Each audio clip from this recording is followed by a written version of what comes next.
條案啦，民眾唔會用個好天時拿出路批錢來篩乾，唔過因使路批錢嘅比數以從無賣嘅錯誤，人哋日單咪係苗栗北方公路，啲合資費84年擔任演送嘅時節開始規劃，啲苗栗中南連接到南中，我哋係邊度數記起南中嘅差錯，因為路段東涌施工嘅經費動多，因此完工嘅計算8段是個2億5000萬。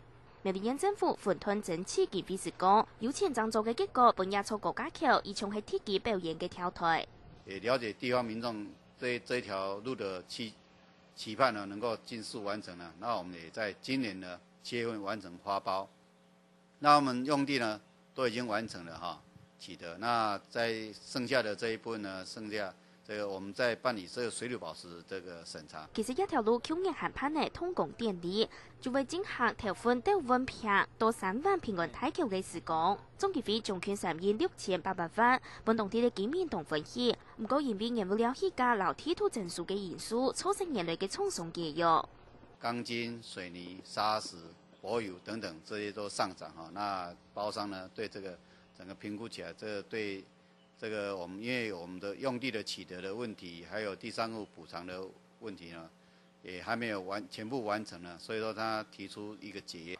縣政府重新招標，頭一隻月就會施工嘅。唔過檢查做一半，有條按法嘅態度，本當地嘅居民帶來眾多嘅麻煩。像個標做出來以後啊，吼，帶動啊啲地方上嘅啊，非常嘅一個噪音啊。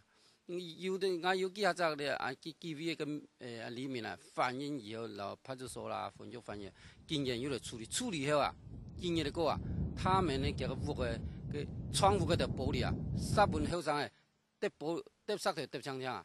之前還有啲啊，都會很多乜嘅，跟有查啲啊飆車回轉嘅都，因為一明顯咁樣啦。幾條苗栗北方公路計劃建造建設，有嘅路段已經做好，有嘅限地嘅調整計劃。縣政府檢查係民意，唔過係講因為規劃唔足夠，施工要做唔得顧到效率。檢下頭幾條路做好之前，還有眾多嘅沙費成本是由民眾付出。希望吼繼續接下去要做頭來啦。下個新聞，總之苗栗報道。